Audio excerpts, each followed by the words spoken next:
बिस्मिल्लाहिर्रहमानिर्रहीम। मैं इस वक्त मदीना तैयबा में बेरे गर्स के पास मौजूद हूँ।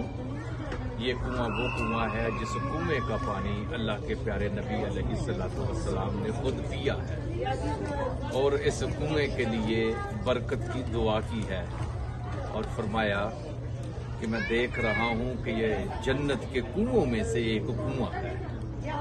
अल्लाह के प्यारे नबी अलैहिस्सलातु वस्सलाम ने वसीयत फरमाई थी कि मुझे इस कुएं के पानी के साथ गुस्ल दिया जाए।